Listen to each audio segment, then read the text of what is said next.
آج اس وقت موجود ہیں گجرات میں اور میرے ساتھ موجود ہیں حمیر علی قادری. یہ وہ صاحب ہیں جنہوں نے انجینئر محمد علی مرزا پر FIR کٹائی ہے. میڈیا کے اوپر اس کی جو گستاخیاں میں نے دیکھیں، نبی پاک صلی اللہ علیہ وآلہ وسلم کی شان میں نازیبا لفظ چھوکرا، اور پھر کل کا چھوکرا اس نے جو آپ صلی اللہ علیہ وسلم کی شان میں بیان کیا، وہ ناقابل برداشت تھا. پیر محمد افضل قادری صاحب جو ہیں، آپ انہی کے مدرسے میں اسٹوڈنٹ ہیں؟ جی، میں انہی کے مدرسہ میں اسٹوڈنٹ بھی ہوں، میں ان کا مرید بھی ہوں، اور میرے وہ استاذ بھی ہیں، مجھے کتابیں پڑھاتے ہیں. ان کے فتویٰ دینے کے بعد آپ نے یہ FIR کٹائی؟ جی بالکل. وہ خود قتل کرے اپنے جذبہ ایمانی پر، میں اس کو 5 لاکھ روپے انعام دوں گا. 5 لاکھ روپے کا انعام کا اعلان کرتے ہیں جو مرزا جیلمی کو قتل کرے گا. 100% میں اعلان کرتا ہوں، 100% میں اعلان کرتا ہوں. اس میں یہ قرآن مجید کی ایک آیت لکھ کے اس میں کہہ رہا ہے کہ جو منافقین تھے نا تب کے، انہوں نے حضور علیہ الصلوۃ والسلام کو جو ہے چھوکرا بولا تھا. میں نہیں کہہ رہا ہوں، میں نے نہیں یہ کہا، میں یہی کہہ رہا ہوں کہ جس نے کہا ہے نا یہ ہمیں بتائے. قرآن کریم میں جھوٹی آیتیں یہ اس نے خود کہا ہے. میرے بھائیوں، وہ بدبخت جو جہلم کا بیٹھا ہوا، معاذ اللہ، اس نے رسول اللہ کے بارے میں اتنی بڑی ہرزہ سرائی کی اور جھوٹ بولا ہے. اس نے کہا ہے کہ یہودی کہتے تھے کہ رسول اللہ صلی اللہ علیہ وسلم معاذ اللہ ثم معاذ اللہ، ہم یہ لفظ نہیں کہہ سکتے، کل کے چھوکرے ہیں معاذ اللہ. دنیا میں آنے والے ہر پیغمبر کے ساتھ اس کی قوم نے جو پہلا اعتراض کیا بنیادی وہ یہی تھا کہ ہمارے باپ دادا پاگل تھے، انہوں نے کیا داڑیاں دھوپ میں سفید کی تھی؟ یا رب، کیا ان کو کچھ پتہ نہیں تھا؟ یہ کل کا چھوکرا آ کر ہمیں یہ سمجھانے لگا ہے دین. یہ کل کا چھوکرا آ کر ہمیں یہ سمجھانے لگا ہے دین. یہ کل کا چھوکرا آ کر ہمیں یہ سمجھانے لگا ہے دین. یہ بکواس اس نے کی. وہاں موجود تھے ایک نوجوان زید بن ارقم، انہوں نے جا کے حضور کو بتا دیا. حضور نے بلایا، نہیں جی جھوٹ پتہ میں نے نہیں کہا، یہ چھوکرے نے پتہ نہیں کہاں سے سن لیا، یہ چھوکرا کیا ہے یہ، اور آپ اس کی بات مان رہے ہیں میرے معاملے میں. خاموش رہے حضور. پھر یہ آیات اتر گئیں جس نے چھوکرے کو صحیح ثابت کیا کہ کہا انہوں نے یہ. تو حضور نے فرمایا کہ لڑکے کے کان میں غلط نہیں سنا تھا. پھر یہ آیات اتر گئیں جس نے چھوکرے کو صحیح ثابت کیا کہ کہا انہوں نے یہ. تو حضور نے فرمایا کہ لڑکے کے کان میں غلط نہیں سنا تھا. پھر یہ آیات اتر گئیں جس نے چھوکرے کو صحیح ثابت کیا کہ کہا انہوں نے یہ. تو حضور نے فرمایا کہ لڑکے کے کان میں غلط نہیں سنا تھا. کیونکہ عیسائی سمجھتے تھے کہ جسے ہم خدا سمجھتے ہیں اس کے قاتل یہ ہیں، انہوں نے سولی چڑھایا ہے. یہودی سمجھتے تھے کہ کافر جو تھا، مرتد جو تھا، جادوگر تھا، ولد الحرام تھا، ولد الزنا تھا، اسے یہ خدا کا بیٹا بنائے پھرتے ہیں. اب یہ اس قدر یعنی کنٹراسٹ ہے اتنی ایک دوسرے کے خلاف کہ ان کے اندر کوئی پوائنٹ آف میٹنگ ہے ہی نہیں. السلام علیکم ناظرین، میں ہوں آپ کا میزبان علی حمزہ اور آپ دیکھ رہے ہیں نیو ڈیجیٹل. ناظرین، آج آپ کی ملاقات بڑی خاص شخصیت سے کروانے والے ہیں. آج ہماری خوش قسمتی یہ ہے کہ آج ہمارے ساتھ موجود ہیں انجینئر محمد علی مرزا. آپ نے انہیں بہت سے ڈیجیٹل پلیٹ فارمز میں دیکھا ہوگا کہ یہ سوشل میڈیا کے تھرو لوگوں تک دین اور اس کی تعلیمات پہنچا رہے ہیں. اکثر تنقید کی زد میں بھی رہتے ہیں. کچھ لوگ کہتے ہیں یہ مرزائی ہیں یا کوئی نیا فرقہ بنا رہے ہیں. اور ان کے متعلق میں حال ہی میں ایک علامہ سے ملا تو انہوں نے مجھے کہا کہ یہ ایک فتنہ ہے. کتنا بڑا فتنہ ہے، علی بھائی سے بات چیت کرتے ہیں. السلام علیکم. جی وعلیکم السلام ورحمۃ اللہ وبرکاتہ. ولا حول ولا قوۃ الا باللہ. اللہم صلی علی محمد وعلی آل محمد. علی بھائی کیسے ہیں؟ اللہ کا شکر الحمدللہ. علی بھائی، سوالات کیے جا سکتے جی کھل کے کریں آپ. یعنی وہ اینکرز جو ہوتے ہیں نا، وہ بعض اوقات کہتے ہیں لوگ آپ کے بارے میں یہ کہتے ہیں، وہ کہہ رہے خود ہوتے ہیں. تو آپ خود بھی کہیں تو مجھے کوئی فرق نہیں پڑتا، میں تو انجوائے کرتا ہوں. آپ بات کریں. علی بھائی، میرا یہ ذاتی خیال ہے کہ تمام ان سوالات کو سامنے رکھنا چاہیے جو لوگ نیچے کمنٹ سیکشن میں بتا رہے ہیں. جی کریں. پوچھنا چاہیے تھا، یہ پوچھنا چاہیے، ورنہ مجھے کہیں گے کہ شاید علی بھائی نے کوئی میرے پہ پھونک ماری ہے اور میں اس طرح کے سوالات کر رہا ہوں. پھونک تو مار دیجیے سارا. علی بھائی، میں ابھی کچھ دن پہلے ایک علامہ صاحب کے ساتھ بیٹھا ہوا تھا. جی آپ کا ذکر چھڑا، انہوں نے کہا ایک فتنہ. اور کیا لگتا ہے کہ کیوں آپ اتنی تنقید کی زد میں ہیں؟ میں آپ کو فالو بھی کرتا ہوں. میں نے کسی مسئلے پہ مجھے کوئی رہنمائی چاہیے، آپ کا شمار ان علماء میں ہوتا ہے جن کو میں سنتا ہوں اور پھر ایک یا دو علماء کو سن کے مجھے پتہ لگ جاتا ہے کہ یہ اسی طرح سے بات ہے اور اس پہ میں عمل کرتا ہوں. کیا وجہ کہاں مسئلہ کہاں آ رہا ہے؟ تنقید کا نشانہ کیوں بنایا جاتا ہے؟ دیکھیں، یہ سوال تو بیسیکلی ان علماء سے ہونا چاہیے جو فتنہ کہہ رہے ہیں. دیکھیں، ایک بندے نے اتنا بڑا کلیم کیا میرے بارے میں فتنہ ہے، یا تو میں اس سوال کو پازیٹیولی لیتا ہوں. فتنہ عربی میں کہتے ہیں آزمائش کو. تو وہ علماء یہ کہنا چاہ رہے ہوں گے کہ میں آزمائش ہوں، کہ میں ہر بات کی دلیل قرآن اور سنت سے پیش کرتا ہوں، اور اس کے مقابلے پہ آج تک ہم کہانیاں سناتے تھے، میں ان کے لیے آزمائش بن گئی ہوں کہ اب انہیں بھی پڑھ لکھ کے قرآن و سنت سے بات بتانا پڑے گی، ادروائز کہانیاں کسی نے نہیں سننی. تو میں پازیٹیولی لے رہا ہوں. اور اگر یہ نیگیٹیولی انہوں نے فتنے کے لفظ کو استعمال کیا پنجابی کے اعتبار سے، تو جب انہوں نے یہ سٹیٹمنٹ دی کہ وہ فتنہ ہے تو کوئی ایک آدھ غلطی تو بتائی ہوگی نا، کہ یہ ایک بات ہے جو قرآن و سنت کی روشنی میں وہ بالکل بلنڈر کر رہا ہے اور امت کا قبلہ خراب کر رہا ہے. ایک اسپیسیفکلی کوئی بات بتائیے تو آپ مجھ سے ڈسکس کریں. علی بھائی دیکھیں، میرا جو ناقص علم ہے وہ آپ یا ان علامہ صاحب جتنا تو نہیں ہو سکتا. ہاں نہیں، وہ کلیئر کریں. تو کچھ انہوں نے مجھے ایک آدھ بات بتائیں، جو مین بات ہے نا وہ بتائیں تو میں اس کو کلیریفائی کر جو آپ کے سامنے رکھتا ہوں. اکثر کچھ ویڈیوز میں ہم نے دیکھا آپ کچھ بات کہتے ہیں، پھر کچھ لوگ سوالات اٹھاتے ہیں، پھر آپ اس پہ ایک وضاحتی ویڈیوز بناتے ہیں. آپ نے چھوکڑا یا لونڈا یا اس طرح کے الفاظ استعمال کیے، آپ کو نہیں لگتا کہ اس طرح کے ورڈز؟ جی میں نے کوئی ایسے الفاظ استعمال نہیں کیے، یہ تو بات بالکل غلط ہے. میں نے کب ویڈیو دیکھی؟ ہاں نہیں، وہ جو ویڈیو آپ نے دیکھی ہے وہ یہودی کہا ہاں کرتے تھے. دیکھیں اب یہ بالکل ڈفرنٹ ہو گیا. ان پرنسپل اگر آپ یہ بات لیں گے نا تو پھر آپ تو قرآن سے بھی کافر ہو جائیں گے. قرآن میں سورۃ المنافقون میں اللہ تعالی نے فرمایا کہ یہ منافقین کہتے ہیں کہ جب ہم عزت والے مدینے میں داخل ہوں گے تو مدینے سے ذلیلوں کو نکال دیں گے. اور ذلیل کسے کہا؟ اللہ کے نبی علیہ السلام اور صحابہ کرام کو، کیونکہ اس کی اگلی آیت میں اللہ تعالیٰ فرماتا ہے کہ عزت تو اللہ، اس کے رسول اور اہل ایمان کے لیے ہے، لیکن یہ منافقین نہیں جانتے. اور اس کانٹیکسٹ میں بخاری میں کم از کم 4 احادیث ہیں. یہ سٹیٹمنٹ دی تھی عبداللہ ابن ابی رئیس المنافقین نے. اس نے کہا کہ جب ہم عزت والے مدینے میں داخل ہوں گے تو محمد ان کے ساتھی نعوذ باللہ جو ذلیل ہیں ان کو یہاں سے نکالیں گے. اب یہ سٹیٹمنٹ تو دی تھی منافقین نے جو اوپر سے مسلمان تھے، قانوناً صحابہ بھی تھے، وہ یعنی نبی علیہ السلام کی صحبت میں تھے، ظاہر اعلانیہ تو وہ کافر نہیں تھے. اللہ نے ان کے الفاظ نقل کیے اور زید ابن ارقم نے یہ بات سن لی تھی. انہوں نے نبی علیہ السلام کو شکایت کی کہ آپ کی غیر موجودگی میں اس خبیث انسان نے آپ اور آپ کے ساتھیوں کو کہا ہے کہ ان ذلیلوں کو ہم نکالیں گے. نبی علیہ السلام نے بلا کے عبداللہ ابن ابی سے پوچھا تو اس نے قسم اٹھا کے انکار کر دیا. تو زید ابن ارقم اتنے غمگین ہوئے کہ وہ اپنے گھر میں بیٹھ گئے. اللہ تعالیٰ کو ان پہ اتنا رحم آیا کہ قرآن کی آیات نازل کر دی ان کی سپورٹ میں، زید ابن ارقم کی، کہ زید سچ کہہ رہے ہیں. پھر نبی علیہ السلام نے درگزر کی روش اختیار کی. یہ بکواس اس نے کی. وہاں موجود تھے ایک نوجوان زید ابن ارقم، انہوں نے جا کے حضور کو بتا دیا. حضور نے بلایا، نہیں جی جھوٹ پتہ میں نے نہیں کہا، یہ چھوکرے نے پتہ نہیں کہاں سے سن لیا، یہ چھوکرا کیا ہے یہ، اور آپ اس کی بات مان رہے ہیں میرے معاملے میں. خاموش رہے حضور. پھر یہ آیات اتر گئیں جس نے چھوکرے کو صحیح ثابت کیا کہ کہا انہوں نے یہ. تو حضور نے فرمایا کہ لڑکے کے کان نے غلط نہیں سنا تھا. پھر یہ آیات اتر گئیں جس نے چھوکرے کو صحیح ثابت کیا کہ کہا انہوں نے یہ. تو حضور نے فرمایا کہ لڑکے کے کان نے غلط نہیں سنا تھا. پھر یہ آیات اتر گئیں جس نے چھوکرے کو صحیح ثابت کیا کہ کہا انہوں نے یہ. تو حضور نے فرمایا کہ لڑکے کے کان نے غلط نہیں سنا تھا. تو جب ہم قرآن سے بیان کریں گے کہ منافقین کہتے تھے کہ نبی علیہ السلام اور ان کے ساتھی جو کہ ذلیل ہیں ان کو ہم مدینے سے نکالیں گے، جب یہ میں بات قرآن سے بیان کروں گا تو کوئی بیوقوف ہی سوچے گا نا کہ میں نے نبی علیہ السلام یا ان کے ساتھیوں کو کچھ کہا. یہ تو بہت بڑی بیوقوفی ہے یہ بات کرنا. یہ میں یہ کلیئر کرنے لگوں، آپ پورا مقدمہ سمجھیں. اس مقدمے کے تحت پہلے تو یہ میدان میں آئے نا اور یہ زید ابن ارقم کو بھی کافر کہیں کہ اس نے یہودیوں کی بات جو منافقین تھے وہ کوٹ کی. پھر قرآن میں اللہ نے وہ بات کوٹ کی، قرآن بھی گستاخ رسول ہو گیا نعوذ باللہ. تو یہ کیا جواب دیں گے کہ نہیں، نقل کفر کفر نہ باشد، یعنی جب کسی کافر کے ریفرنس سے آپ بات کرتے ہیں وہ آپ کا عقیدہ نہیں ہوتا. میں نے یہ بات کی تھی کہ علماء یہود جو ہیں وہ نبی علیہ السلام کے کمپیریزن اپنے آپ کو بڑا عالم سمجھتے تھے، عمر میں بھی وہ زیادہ تھے. نبی علیہ السلام کی دعوت انہوں نے قبول نہیں کی اور وہ یہ کہتے تھے کہ یہ کل کا چھوکرا آ کے ہمیں سمجھائے گا.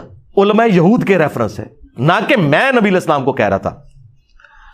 اور یہ تو قرآن میں بھی ہے کہ یہ نبی کو اس طرح پہچانتے ہیں جس طرح اپنے بیٹوں کو. ٹھیک ہے، اچھا، تو وہ نبی علیہ السلام کو اسی طریقے سے یعنی ینگ بوائز کی طرح دیکھتے تھے. اور یہ ان کی سٹیٹمنٹ ہے، نہ کہ میں نے نبی علیہ السلام کو کہا. اور دوسرا میں نے اس میں ریبٹل کیا تھا کہ یہ کوئی اتنا نوٹوریس ورڈ بھی نہیں تھا, اگرچہ وہ یوز کرتے تھے تو ان کے ریفرنس یہ کہتے ہیں جی دکھائیں انہوں نے کہاں یوز کیا ہے, یہ سوال. ہاں جی ہاں جی. تو پہلے تو آپ یہ مانیں نا کہ پہلا تو جھوٹ علماء نے یہ بولا کہ میں نے کہا ہے, میں نے تو نہیں کہا, میں نے تو کافروں کے ریفرنس سے بات کی. اب اصول کھڑا کریں کہ اگر کوئی کافروں کے ریفرنس سے گستاخانہ بات کرے تو کیا وہ گستاخ ہوتا ہے؟ اگر ہوتا ہے تو زید ابن ارقم بھی, اور سب سے بڑھ کر قرآن بھی گستاخ کہ نبی اور ان کے ساتھی ذلیل نعوذ باللہ. تو یہ کہیں گے نہیں. تو ان پرنسپل سیٹ ہوگی یہ بات کہ یہ گستاخی نہیں ہے, صرف بتائیں لکھی کہاں ہوئی ہے, گستاخی والا معاملہ ختم ہو گیا. تو پھر میں نے ان کو بتایا تھا کہ شستہ اردو کے اندر جب آپ مخالفین کے سارے جملوں کو جمع کرتے ہیں نا تو ایک ورڈک کے طور پر یہ اردو زبان کا محاورہ ہے. اب قرآن کو جب آپ اردو میں ٹرانسلیٹ کرتے ہیں تو کئی الفاظ ایسے یوز کرتے ہیں جو قرآن میں نہیں لکھے ہوئے, تو آپ مجھے کہیں گے بتائیں قرآن میں کہاں لکھا ہوا ہے؟ یہ لینگویج بیریئر ہے. میں یہاں لینگویج بیریئر میں بتاتا ہوں. اردو زبان میں یہ عام محاورہ ہے کہ یہ کل کا چھوکرا آ کے مجھے سمجھائے گا. اب دیکھیں میرے ساتھ اللہ کی غیبی مدد آئی کہ پاکستان کا جو فیس ہے اہل حدیث کا, خلیل الرحمان صاحب, جو اسلامی پروگرام اور رمضان نشریات میں اہل حدیث کی نمائندگی کرتے ہیں, جیو کے اوپر, ARY کے اوپر اور باقی چینلز پہ, ان سے لائیو کوسچن ہوا جب دیوبندیوں نے اعتراض کیا اہل حدیث کے اوپر. تو جدے میں ایک بیٹھے ہوئے ان کے اینکر عاقل صاحب, انہوں نے سوال کیا ان کو آڈیو پہ لے کے. تو انہوں نے کہا کہ یہ ہمیشہ ہوا ہے, جب کبھی بھی کوئی نبی کسی امت میں آیا ہے تو نبی کے مخالفین اس کو یہی کہتے ہیں کہ یہ کل کا چھوکرا آ کے ہمیں سمجھائے گا, ہم نے بال دھوپ میں سفید کیے ہیں, یہ چھوکرا ہمیں سمجھائے گا جو ہمارے ہاتھوں میں جوان ہوا. نبی کے مخالفین ہر نبی کے بارے میں یہی کہتے ہیں, انہوں نے سارے نبیوں کو چھوکرا کہہ دیا. میرے بھائیوں, وہ بدبخت جو جہلم کا بیٹھا ہوا, معاذ اللہ, اس نے رسول اللہ کے بارے میں اتنی بڑی ہرزہ سرائی کی اور جھوٹ بولا ہے. اس نے کہا ہے کہ یہودی کہتے تھے کہ رسول اللہ صلی اللہ علیہ وسلم معاذ اللہ ثم معاذ اللہ, ہم یہ لفظ نہیں کہہ سکتے, کل کے چھوکرے ہیں معاذ اللہ. دنیا میں آنے والے ہر پیغمبر کے ساتھ اس کی قوم نے جو پہلا اعتراض کیا بنیادی وہ یہی تھا کہ ہمارے باپ دادا پاگل تھے, انہوں نے کیا داڑیاں دھوپ میں سفید کی تھی, کیا ان کو کچھ پتہ نہیں تھا یہ کل کا چھوکرا آ کر ہمیں یہ سمجھانے لگا ہے دین, یہ کل کا چھوکرا آ کر ہمیں یہ سمجھانے لگا ہے دین, یہ کل کا چھوکرا آ کر ہمیں یہ سمجھانے لگا ہے دین. اس دن سے جی ہمارے مخالفین مر گئے ہیں. کیوں؟ وہ ان کا سب سے بڑا فیس تھا. اب اس کو اردو کون سکھائے گا؟ تو میں نے کہا تھا کہ اگر کفر کا فتویٰ ہے تو لگاؤ اس کے اوپر. کیسے لگائیں؟ وہ بات ہی ٹھیک کر رہے ہیں, وہ کافروں کے ریفرنس سے بات کر رہے ہیں. یہ اللہ کی میرے ساتھ غیبی مدد آئی کہ انہوں نے وہ چیز بول دی اور اردو لنگوسٹک ان کو سکھا دی, چونکہ وہ اردو لنگوسٹک والے ہیں. اردو میں جب آپ کوئی بات کرتے ہیں تو اس طریقے سے ہی کرتے ہیں. اور آخری بات, یہ تو لفظ ہی کوئی نہیں, قرآن میں آیا کہ یہ کہتے ہیں نبی دیوانہ ہے, قرآن میں آیا کہ یہ کہتے ہیں کہ نبی کو پریشان خواب آتے ہیں, قرآن میں آیا یہ مجنون ہے, یہ پاگل ہے, اس کے اوپر جنات کا سایہ ہو چکا ہے, حتیٰ کہ نبی علیہ السلام کی بیوی پہ تہمت لگا دی. تو جب یہ سارے واقعات ہم بیان کرتے ہیں قرآن سے تو کیا ہم نبی کی توہین کر رہے ہوتے ہیں؟ نہیں, ہم کافروں کے ریفرنس سے بیان کر رہے ہوتے ہیں کہ وہ یہ بکواس کر رہے تھے, ہم تو جواب دینے والے اینڈ پہ بیٹھے ہوتے ہیں. یہی وجہ ہے کہ بعض اوقات ایتھیسٹ کے جو بڑے غلیظ قسم کے کوسچنز ہیں نا وہ میں ایڈریس ہی نہیں کرتا ڈرتے ہوئے, کیونکہ جب میں اس بات کو ریپیٹ کروں گا نا یہ میرے کھاتے میں ڈال کے اس کو کر دیں گے. اس لیے ایتھیسٹ کے جو غلیظ کوسچنز ہیں نا ان کو میں ان الفاظ کے ساتھ ایڈریس نہیں کرتا. مجھے خطرہ غیر مسلموں سے نہیں, مسلمانوں سے ہے. وہ کہیں گے یہ دیکھو اس نے نبی کو کیا کہہ دیا, نعوذ باللہ. اچھا, انجینئر محمد علی مرزا, یہ مفتی محمد علی مرزا یا علامہ محمد علی مرزا کیوں نہیں تھا؟ اگر ہم نے جی میں بتاتا ہوں, روایتی طور پہ یہی دیکھا, ہم جسے دین سیکھ رہے ہیں یا تو وہ علامہ ہے یا مفتی ہے یا وہ مولوی ہے. اگر یہ مفتی یا علامہ انجینئر محمد علی مرزا ہوتا تو علی حمزہ یہاں نہ بیٹھا ہوتا, کیونکہ اس طرح کے تو رول رہے ہیں مفتی اور علامے دنیا میں, شناخت پیدا کرنی لاکھوں کے حساب سے ہیں. ہماری بات کیوں سنی جا رہی ہے؟ اچھا, دوسری بات, میں اتھرائز ہی نہیں ہوں کہ علامہ مفتی لکھوں اپنے ساتھ. ویسے ڈاکٹر اقبال نے بھی کسی مدرسے سے ڈگری نہیں حاصل کی تھی, لیکن سارے مولوی علامہ اقبال کہتے ہیں. میں اسے پوچھتا ہوں اس کے پاس کون سی ڈگری ہے, علامہ کہاں سے ہو گیا؟ اے پھکی دی تیجے میں. ڈاکٹر اقبال کو دیوبند اور بریلویوں کی کوئی ڈگری حاصل تھی تو علامہ کہاں سے ہو گیا؟ وہ ڈاکٹر اقبال کے ہیں نا. یہ کہتے ہیں علامہ اقبال نے فرمایا. اچھا, علامہ اقبال فرمان اور انجینئر صاحب بکواس یاد کرن, تو میں پھر بھی انجینئر ہے نا.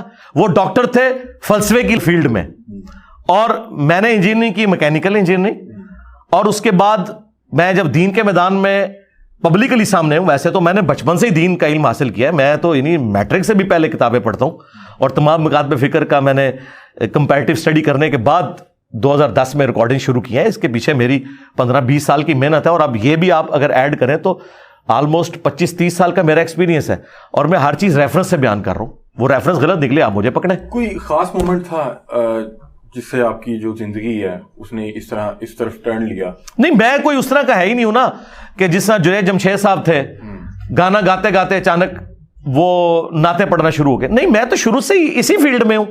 یہ جو پگڑی آپ دیکھ رہے ہیں یہ میں میٹرک میں بھی باندھتا تھا، نماز میں اس وقت بھی پڑھتا تھا، اعتکاف میں اس وقت بھی بیٹھتا تھا. میں بالغ ہونے سے پہلے 5 وقت کی نماز پڑھتا ہوں.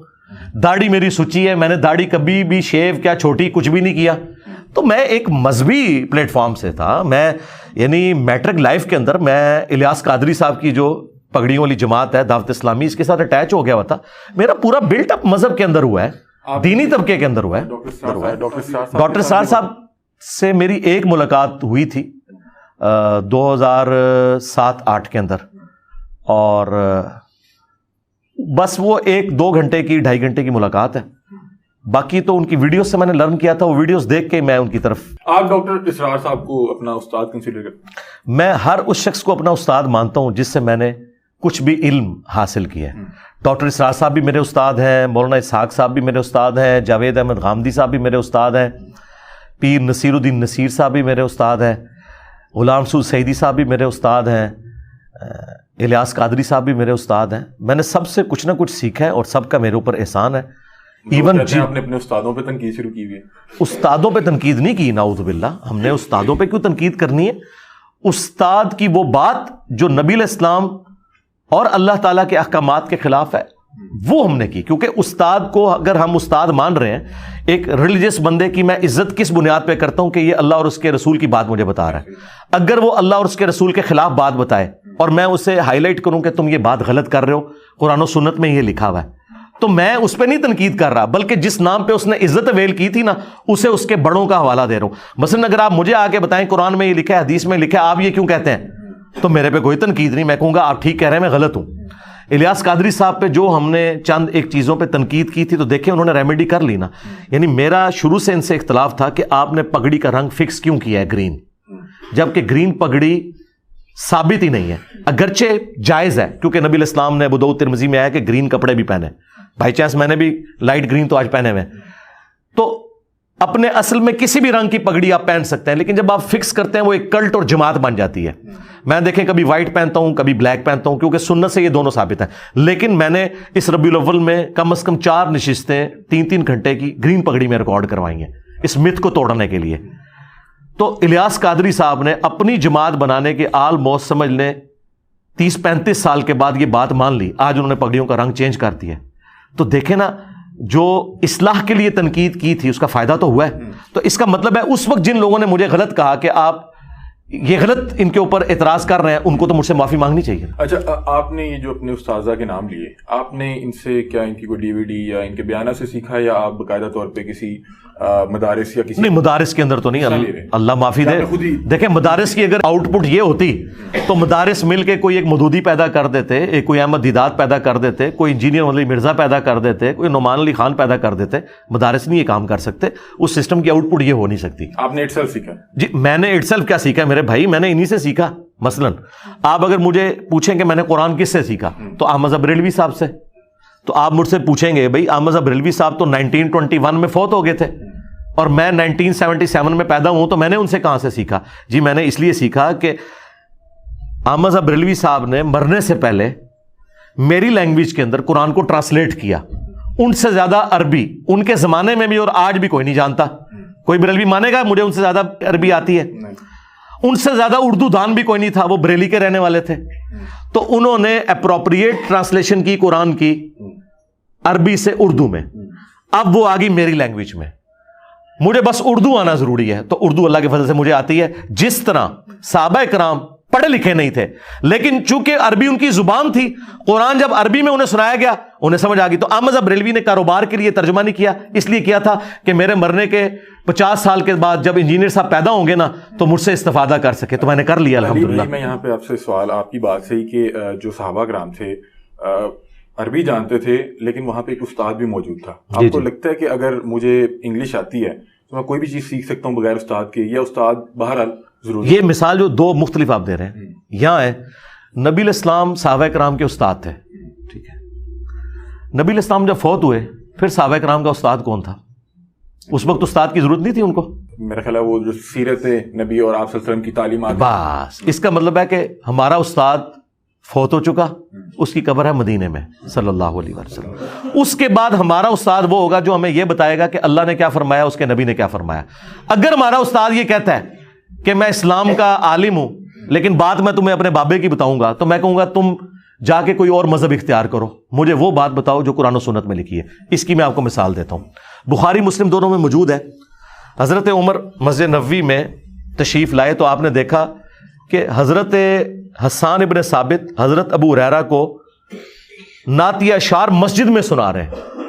اچھا, اب شعر و شاعری کی تو اسلام میں بڑی مذمت ہے, قرآن میں ایک سورت پوری نازل ہوئی ہے سوائے اچھے اشعار کے, لیکن اوورال کوئی پسندیدہ چیز نہیں ہے. تو حضرت عمر خلیفہ ہونے کے باوجود اتنا روب تھا ان کا, اس کے باوجود حضرت حسان کو صرف تیکھی نظروں سے دیکھا, انہیں سمجھ آ گئی کہ یہ کیوں یوں دیکھ رہے ہیں. انہوں نے کہا اس طرح نہ دیکھ میری طرف, تجھ سے بہتر شخص مسجد میں ہوتا تھا, میں انہیں بھی نعتیہ اشعار سناتا تھا, محمد رسول اللہ صلی اللہ علیہ وسلم. آگے سے حضرت عمر تو ایکسپیکٹ ہی نہیں کر رہے تھے کہ تو سیدھا ہو گیا میرے نال. انہوں نے یہ نہیں کہا کہ بھئی میں علیکم بسنتی و سنت الخلفاء راشدین المہدیین, انہیں پتا تھا مجھے میرے بڑے کا حوالہ دیا گیا ہے, جس بڑے کے نام پہ میں عزت ویل کر کے خلیفہ بناؤں. حضرت عمر تو ایک گڈریے تھے نا, حضرت عمر کا جو کچھ ہے رسول اللہ کی وجہ سے ہے نا, ورنہ ایک گڈریے تھے. ہزاروں گڈریے عمر جیسے آئے اور مر گئے, کسی کو پتہ ہی نہیں ہے عمر کیوں عمر ہوا ہے, رسول اللہ کے ساتھ جوڑ کے. تو انہیں پتا تھا جس نبی کے نام پہ میں یہ سب کچھ اویل کر رہا ہوں نا پوسٹ, اس کا اس نے ریفرنس دیا ہے. اور یہ وہ غیرت ہے جو آج کے مولوی کے اندر نہیں, آپ اسے قرآن حدیث کا حوالہ پیش کریں آگے سے کتے کی طرح پڑتا ہے. حضرت عمر نے اس طرح نہیں کام کیا. حضرت عمر نے کہا کہ اپنا گواہ لاؤ. انہوں نے کہا یہ ابو ہریرہ بیٹھے ہیں, ان سے پوچھو. ان کا امیر المومنین میں گواہی دیتا ہوں کہ حضرت حسان نہ صرف نعتیہ اشعار سناتے تھے بلکہ حضور نے دعا کی, اے اللہ روح قدس کے ذریعے حسان کی مدد فرما جس طرح تو نے عیسیٰ ابن مریم کی تھی, وَأَيَّدْنَاهُ بِرُوحِ الْقُدُسِ. تو حضرت عمر یہ جواب سن کے وہاں سے چلے گئے. یعنی حضرت عمر کو یہ پتہ ہی نہیں تھا کہ نعتیہ اشعار مسجد میں پڑھے جا سکتے ہیں. اتنا بڑا بندہ, اسے بات چھپی ہوئی تھی. نمبر 2, جب اسے نبی کا ریفرنس دیا گیا تو اس نے اپنی استادی نہیں دیکھی.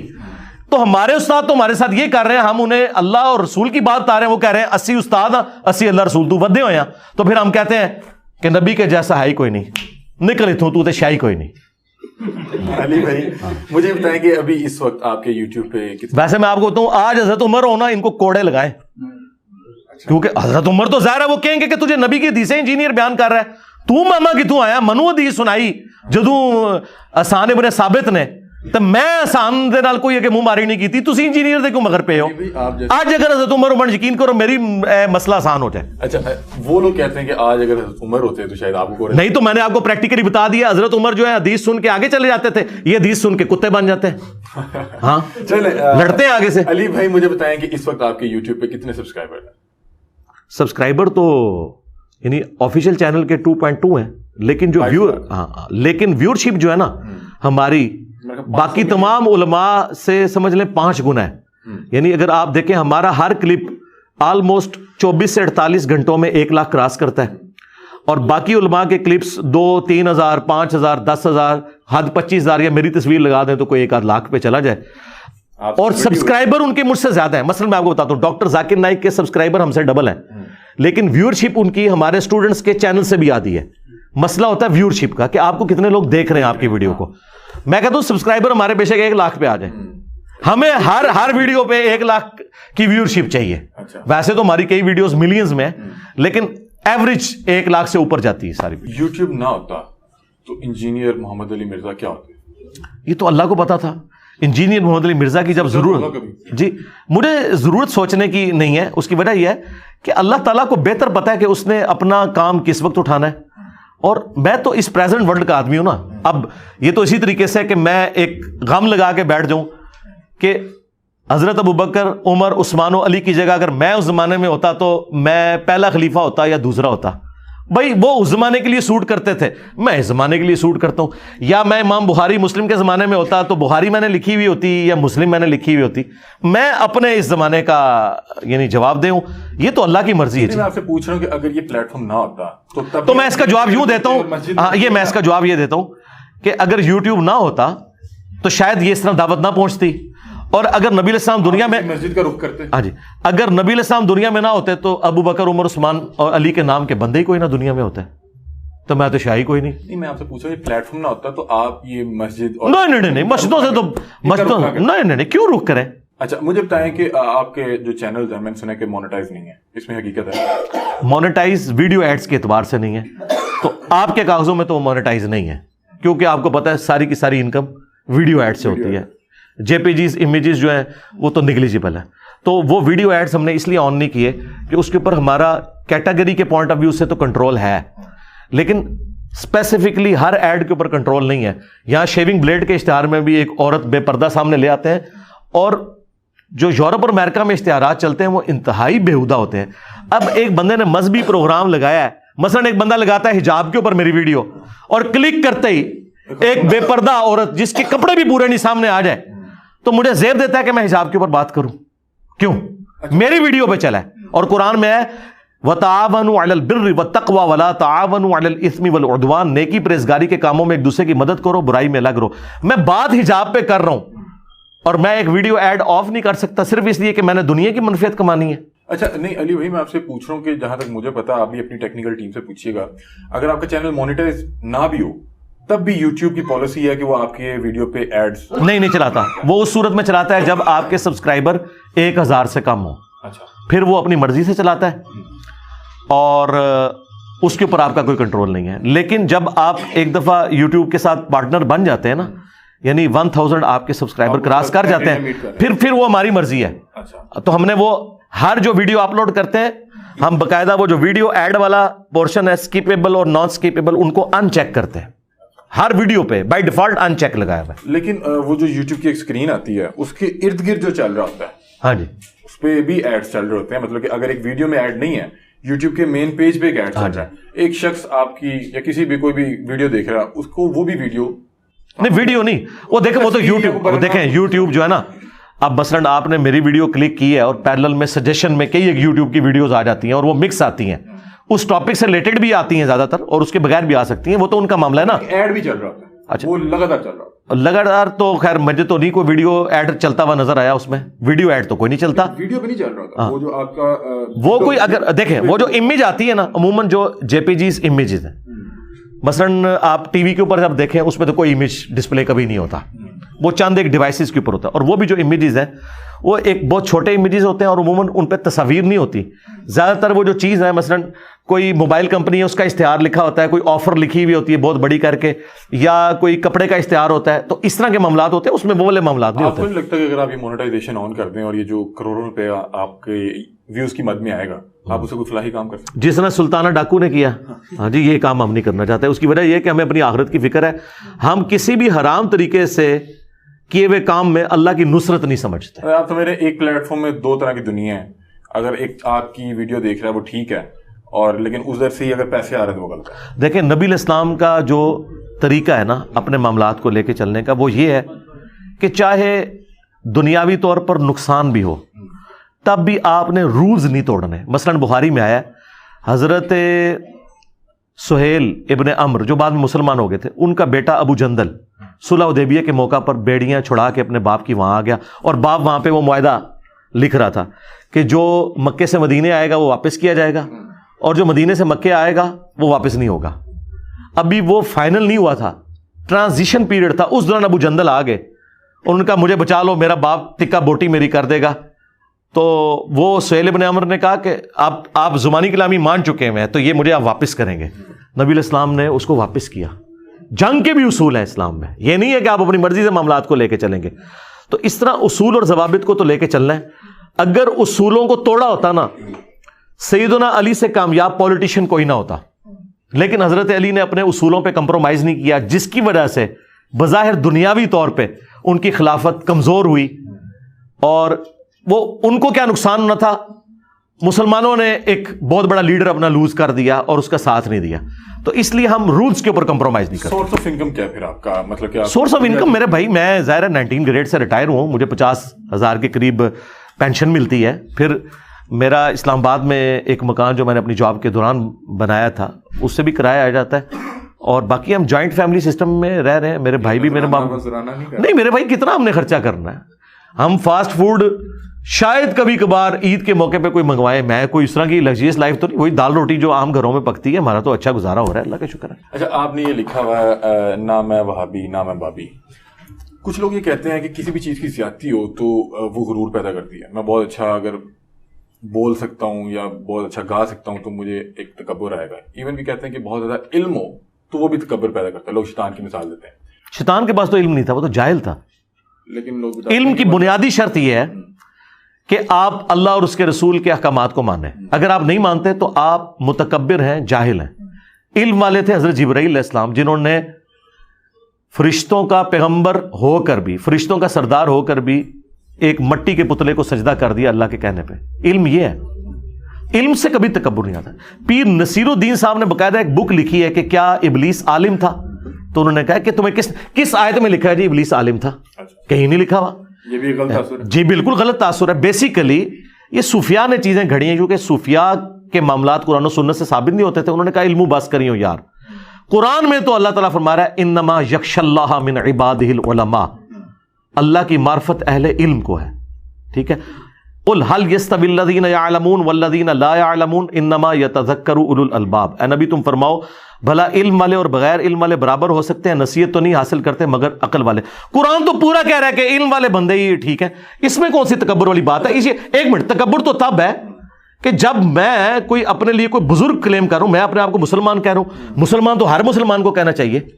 تو اس میں تو میں کوئی نہیں کہہ رہا میں ہوں امام جو ہے وہ امام المسلمین حجت الاسلام, میں تو عام مسلم کہہ رہا ہوں. کہتے ہیں کہ جو آپ کا یعنی کہ ایجوکیشن دینے کا جو طرز ہے وہ کچھ اس میں تکبرانہ نہ, وہ تو میمز بھی چلتی ہیں اب نہ. اور اگر یہ تمام لوگ غلط ہیں تو ہم اتنے عرصے سے غلط چیزوں پہ کاربند. نہیں کوئی میں نہیں کہہ رہا تمام لوگ غلط ہیں. میں یہ کہہ رہا ہوں کہ جو لوگ قرآن و سنت کی تعلیمات سے غداری کریں گے اور وہ قرآن و سنت جو انہوں نے ہمیں خود بتایا ہے تو ہم انہیں غلط نہ کہیں. مثلا آرمی چیف یہ تقریر کرتا ہے کہ ہم تمام جماعتوں کو قومی دھارے میں رہیں گے اور آئین کے انڈر لے کے آئیں گے. 4 دن بعد وہ ماشاء اللہ لگا دیتا ہے. تو میں اسے یہ نہ کہوں کہ یار تو کل تک کہہ رہا تھا کہ ہم قومی دھارے میں لیں گے جماعتوں کو, اور جس کاکول اکیڈمی میں تو یہ تقریر کر رہا تھا اس میں کیڈٹ سے 1.5 لائن کا حلف لیا جا رہا تھا اور اس میں یہ الفاظ تھے میں پالیٹکس میں حصہ نہیں لوں گا, کیونکہ فوج تو پوری قوم کی ہوتی ہے نا, کسی جماعت کی تو نہیں ہوتی. 4 دن بعد تو یہ کام کر رہا ہے تو نے تو آئین توڑا ہے, تو آئین کے ساتھ غداری کر رہا ہے. تو آرمی چیف یہ کرے گا کہ تم نے آرمی چیف کی گستاخی کر دی؟ کبھی بھی نہیں وہ کہے گا. اور دیکھ لیں آج آرمی نے مان لیا کہ ہمارے جتنے بڑے ڈکٹیٹرشپ کرتے نہیں یہ غلط ہے, چاہے ہمارے کہنے پہ مانا یا خود انہوں نے ذلت کاٹ کے مانا, مان لیا نا, اور کام اے پولیٹیکل ہو گئے. تو جو لوگ اس وقت کہتے تھے کہ آپ سیاست میں دخل نہ دیں, ان کو یہ غدار وطن کہتے, تو اس کا مطلب ہے تو یہ مجھے اگر غدار دین کہہ رہے ہیں تو میں غدار دین نہیں ہوں. میں ان کو بتا رہا ہوں کہ تم نے مجھے خود کہا تھا کہ قرآن میں یہ لکھا ہوا ہے ایاک نعبد و ایاک نستعین, اور تم ہر قبر کو دیکھ کے اس کے سامنے سجدہ کرتے ہو. تو تم نے تو مجھے بتایا تھا توحید قرآن میں لکھی ہوئی ہے اور خود تم یہ کام کر رہے ہو, تو غدار تو تم ہو. میں تو تمہاری بتائی ہوئی, یہ بخاری مسلم میں نے لکھی ہیں کیا؟ آج میں اگر نماز کا طریقہ اس سے بتاتا ہوں اور میں کہتا ہوں تم نے بچپن سے ہمیں کہا کہ بغلوں میں بت رکھ کے آتے تھے, رفع الیدین ہوتا تھا, تو امام بخاری امام مسلم نے تو لکھا ہے کہ نبی علیہ السلام نماز ہی اس طریقے سے پڑھتے تھے. تو اب میں تیری بات مانوں یا تیری بتائی ہوئی کتاب کی بات؟ تو اب تم خود اپنی کتاب کے ساتھ غداری کر رہے ہو, اور اوپن نہیں, یہ اوپنلی کوئی نہیں کہہ سکتا میں بخاری مسلم کو نہیں مانتا, لوگ ان کو ممبروں سے کھینچ لیں گے. تو بخاری مسلم کو مان رہے ہیں, اس کی نہیں مان رہے. اچھا علی بھائی, اختتام کی طرف چلتے ہیں. 2 سوال لاسٹ ہیں اور اس کے بعد ایک میں آپ سے نا کچھ لوگوں کے متعلق آپ کی رائے پوچھوں گا. ایک یہ بتائیں کہ مناظرہ کیا ہے؟ ہم نے سوشل میڈیا پہ دیکھا مفتی طارق مسعود صاحب ہیں, وہ آئے جہلم, انہوں نے کہا کہ یہ شخص مناظرے سے بھاگ گیا. ایک وہابی عالم ہے, انہوں نے بھی مجھے کہا کہ میں ان سے مناظرہ کرنا چاہتا ہوں. مناظرہ ہے کیا؟ دوسرا مجھے یہ بتائیں کہ اس کی اسلامی اعتبار سے کیا حیثیت ہے مناظرے کی؟ پہلی بات ہے, ایک سیکنڈ کوشچن پورا ہونے دیں. تھرڈ مجھے یہ بتائیں کہ ہم بہت سے ایسے مسائل پہ بات کرتے ہیں, ہم 1400 سال بعد ہمارے تک دین پہنچا کتابوں سے, کیا میرے سے سوال یہ کیا جائے گا؟ یہ تو تینوں الگ سوال ہے نا, اس طرح تو نہیں جواب دیا جاتا میرے بھائی. ایک ایک کر کے ایک بات آپ مجھے کہہ رہے ہیں فجر کی رکھتے بھی بتا دیں, صلاۃ و تسبیح کا طریقہ بھی بتا دیں, سجدہ شکر کا طریقہ بتا دیں, ایک سوال تو نہیں ہے نا, ایک بات کریں. آپ مناظرے کا بتائیں. مناظرہ ایک منٹ, دو الگ ہوگی. پھر پہلی بات پہ ہے. مناظرہ کہتے ہیں آمنے سامنے بیٹھ کے بات کرنا, ٹھیک ہے. قرآن میں تو مناظرے کا لفظ نہیں ہے, قرآن میں مجادلہ آیا ہے, علمی ڈیبیٹ کرنا, انگلش میں علمی ڈیبیٹ, اس کو کہتے ہیں مناظرہ. اور جو آمنے سامنے بیٹھ کے ہو نا, اس مجادلے کو مناظرہ کہا جاتا ہے. یعنی ہم ایک دوسرے کے آمنے سامنے بیٹھے ہوئے ہیں, فیس ٹو فیس کو عربی میں مناظرہ کہا جاتا ہے. مناظرہ ہو رہا ہے علمی طور پہ. اچھا, تو نہ میں نے کسی کو مناظرے کا آج تک چیلنج کیا, نہ مجھے آ کے کسی نے مناظرے کی بات کی. طارق مسعود صاحب بھی یہاں جو تشریف لائے تھے, انہوں نے یہ تو نہیں کہا مناظرہ کرنا ہے, ان کا میں نے ملاقات کرنی ہے اور گفتگو کرنی ہے. مناظرے کی تو کبھی بات ہی نہیں ہوئی ملاقات. ہاں نہیں, ملاقات نہیں ہوئی. نیکسٹ ٹائم انشاءاللہ ہو جائے گی, چونکہ وہ جس طریقے سے آئے تھے نا اس پہ ہمیں اعتراض تھا. ویسے وہ اگر انہوں نے مجھے ملنا ہوتا, آپ بھی تو آئے نا, ہر اتوار کو یہاں پوری دنیا آ کے ملتی ہے مجھے, تو اتوار کو آتے, وہ منگل کو آئے تھے, اور ان کا رابطہ مجھ سے پہلے بھی تھا. اگر وہ مجھ سے رابطہ کر لیتے, ٹائم لے لیتے, اسی دن حمزہ علی باسی اور غامدی صاحب کے داماد حسن الیاس بھائی اسی دن آئے تھے, لیکن انہوں نے 2 ہفتے پہلے سے ٹائم لیا ہوا تھا, تو ان کو میں ملا تھا. تو اگر وہ ٹائم لے لیتے, اس طرح تو نہیں ہوتا کہ میں آپ کو ملنے جاؤں اور آپ کے گھر باہر جا کے میں کو نکل باہر میرا مل, اس طرح تو نہیں ہوتا. یہ تو کسی بھی مہذب دنیا میں اس کو اچھا نہیں سمجھا. اچھا علی بھائی, مجھے بتائیے گا کہ اسلام میں جو طرز سیاست ہے وہ کیا ہے؟ وہ جمہوریت ہے, وہ آمریت ہے, وہ کیا ہے؟ آپ تو اپنے اب خود ہی سوال بھول گئے ہیں جو آپ نے پیچھے کیے ہیں, ایک ایک کر کے آگے آئے نا, جو آپ نے ایک سانس میں اتنے سوال پڑھتے ہیں. یہ بھی کہی جا رہا ہے کہ جلدی کرنا. نہیں, کون کہہ رہا ہے جلدی؟ کوئی بھی نہیں یار, بیٹھ جاؤ. کس نے کہا جلدی؟ یہ تو میں نے ڈیسائیڈ کرنا نا. دوسرا سوال, بیٹھ جائیں یار, بیٹھ جاؤ تسلی سے, بیٹھو. ایک منٹ رک جائے. آپ کو جن لوگوں سے تکلیف ہو رہی ہے میں ان کو بٹھا تو دوں نا, وہ خام خواہ مصیبت بنے ہوئے آپ کے لیے, ٹھیک ہے. یہ تو میں نے ڈیسائیڈ کرنا ہے, آپ 6 بجے تک کریں, آپ پاس ٹائم ہے, کوئی مسئلہ نہیں. اچھا, میں آپ سے دوسرا سوال یہ کر رہا تھا کہ اکثر حضرت امیر معاویہ کو لے کے ہمارے ہاں ایک بحث چھڑ جاتی ہے. میں آپ سے یہ پوچھ رہا ہوں کہ جو دین 1400 سال بعد میرے تک کتابوں سے اور علماء کے ذریعے پہنچا ہے, میرے سے کیا ان معاملات کے متعلق سوال کیے جائیں گے کہ یہ فلاں صحابی کے ساتھ آپس کا تعلق کیسا تھا, یا ان کا پولیٹیکل ویو کیا تھا, یا میرے سے کیونکہ میرے تک یہ دین 1400 سال بعد پہنچا ہے تو میرے یہ نماز, روزہ, حج, زکوٰۃ, اس کے متعلق سوال ہوں گے؟ جی دونوں ہوں گے, دونوں کی اپنی جگہ اہمیت ہے. اس کی وجہ یہ ہے کہ انہی علماء سے پوچھیں کہ آپ لوگ بچپن سے ہمیں بتاتے تھے کہ نبی علیہ السلام نے فرمایا کہ اے علی تیری وجہ سے 2 فرقے جہنم میں جائیں گے, ایک تیری محبت میں غلو کر کے, ایک تیری دشمنی میں. تو جس شخص سے میری جنت اور جہنم جڑی ہوئی ہے تو پیچھے کیا بات رہے گی؟ تو اس کا مطلب ہے اس بندے کے بارے میں مجھ سے سوال ہونا ہے نا. اس وقت حضور کو کسی نے کیوں نہیں کہا کہ یا رسول اللہ نماز روزے کا نہیں پوچھا جائے گا, آپ تو کہہ رہے ہیں کہ علی کی وجہ سے 2 فرقے بن جائیں گے, جنت اور جہنم کا فیصلہ ہوگا. اور مسلم شریف کی حدیث, یہ جو میں نے حدیث بتائی, یہ فضائل صحابہ احمد بن حنبل کی کتاب میں, مشکات میں بھی ہے, مسند احمد میں. اس طریقے سے نبی صلی اللہ علیہ وآلہ وسلم کی حدیث مسلم میں کہ علی سے محبت نہیں رکھے گا مگر مومن, علی سے بغض نہیں رکھے گا مگر منافق. حضرت علی کی محبت یہ میرا ایمان ہو گئی. آپ تو کہیں گے جی محبت کہاں سے ایمان ہوگی؟ ایمان تو ہو گیا اللہ, رسول, فرشتوں, کتابوں کو ماننے کا نام, یہ علی بیچ میں کہاں سے آ گیا؟ تو یہ آپ مجھے کہہ رہے ہیں یا اللہ کے نبی کو کہہ رہے ہیں؟ اللہ کے نبی کو کہہ رہے ہیں. تو اللہ کے نبی سے پوچھنے کی ضرورت تو آپ ہی کر سکتے ہیں, میں تو اپنے نبی کا, ہاں جی آپ نہیں کر رہے, لیکن وہ مولوی تو کر رہے ہیں نا. ہاں دیکھیں, آپ کو تو ڈر آیا, لیکن جن مولویوں کے آپ نے سوال کیا انہیں خوف خدا نہیں. ہم ان کو یہی کہتے ہیں تم نے مرنا نہیں ہے, آپ کانپ اٹھے, کاش اتنا ایمان ان کے اندر بھی ہو. اب صحابہ کرام کے درمیان جو آپس میں اختلافات ہوئے, اگر ان اختلافات میں ہم اپنی ورڈنگ دیں تو ان کو تو چھوڑ دیں. میں تو آج کے مسلمانوں کے اختلافات میں بھی اپنی ذاتی کوئی اس اعتبار سے ورڈنگ دوں تو اس کو آپ چیلنج کر سکتے ہیں کہ غلط ہے یا صحیح ہے. لیکن اگر اللہ کے نبی علیہ السلام کسی کے بارے میں ورڈنگ دے جائے تو اللہ کے نبی کو تو کوئی چیلنج نہیں کر سکتا نا. نہ ان کو کوئی یہ کہہ سکتا ہے کہ آپ کو کس نے حق دیا کہ اپنے صحابہ کے بارے میں آپ یہ بات کریں اور آنے والے لوگ اسے تختہ مشق بنائیں. پھر اس سے بڑھ کر بخاری مسلم میں وہ احادیث موجود ہوں, نبی علیہ السلام پہلے پیش گوئیاں کر رہے ہیں کہ میری وفات کے بعد اس طریقے سے صحابہ میں اختلاف ہوں گے, حضرت علی حق پہ ہوں گے. تو ہم وہ نبی علیہ السلام کی بات بیان کر رہے ہیں. یقیناً یہ تو اللہ کے نبی کو بھی پوچھا جائے گا. قرآن میں سورۃ المائدہ میں اللہ تعالیٰ نے فرمایا بلغ ما انزل الیک من ربک, اے نبی جو کچھ بھی آپ کے رب نے آپ کے اوپر نازل کیا ہے یہ پہنچا دیں, اور اگر آپ نے نہ پہنچایا آپ نے رسالت کا حق نہیں ادا کیا. یہ رسول اللہ نے ہمیں اللہ کے کہنے پہ بتایا ہے, کہ میرے اہل بیت کے معاملے میں تمہیں اللہ کا خوف دلاتا ہوں، میرے بعد ان سے حسن سلوک کرنا، حضرت علی کا ساتھ دینا، حضرت علی کے ساتھ کھڑے ہونا، اہل بیت کا دفاع کرنا، قرآن پہ عمل کرنا، یہ وہ ساری باتیں جو میرے نبی نے مجھے کہی ہیں. اور یہ نبی کو کس نے بتائی؟ اللہ نے. تو یہ دین ہے. دین صرف نماز روزے کا نام تو نہیں، ہر اس چیز کا نام ہے جو اللہ کے نبی نے بیان کی. اور آج تک یہ چیزیں کتابوں میں لکھی تھی. مجھ سے پہلے تو امام بخاری امام مسلم سے سوال کرے نا کہ جو چیز قیامت والے دن پوچھی نہیں جانی تھی تجھی کیوں لکھے ہے؟ انجینئر چڑھ گئے ساڑھے ہوتے. اچھا اگر یہ بات آپ کو سمجھ آئی؟ میں سمجھ گیا. ہاں. اور ٹائم قیامت تک ہے. یہ بخاری مسلم کو کبھی کچھ نہیں کہیں گے. اس کی وجہ یہ ہے کہ یہ اگر بخاری مسلم کو کچھ کہتے ہیں نا تو فارغ. اگر فرض کریں یہ علم میرے تک نہ پہنچتا، اور فرض کو چھوڑے جی، صحابہ کرام کے آپس میں کیا تعلقات؟ میں صرف نماز، میرے بھائی فرض آپ اس سے آگے کریں کہ آپ افریقہ کے جنگلوں میں پیدا ہوئے اور ننگے پھرتے تھے، آپ یہ فرض کریں آپ، اور میں وہاں نماز روزہ پڑھ رہا ہوں. نہیں نماز روزہ آپ نے کہاں سے پڑھنا تھا؟ نبی کی دعوت نہیں پہنچی ہوئی. تو بس ٹھیک ہے، تو جائیں افریقہ کے جنگلوں میں کپڑے اتارے، بنانا ریپبلک میں مولوی شفٹ ہو جائیں. میں تو چاہ رہا ہوں ہمارے ملک سے نکلیں، وہیں جائیں، وہاں ہم اس کو کچھ لینا دینا نہیں. اس دنیا میں جب آپ بیٹھے ہوئے ہیں تو اس دنیا نے یہ منظر دیکھا ہے کہ نبی کو قبر میں گئے 50 سال ہوئے ہیں اور نبی کے ماننے والوں نے کلمے کے نام پہ اس کے پورے خاندان کو ذبح کر دیا. یہ آج تک انسانی ہسٹری میں نہیں ہوا کہ انبیاء کی اولاد کو نبیوں کی وفات کے 50 سال کے اندر ان کے ماننے والے اس دین کے نام پہ ذبح کر دیں.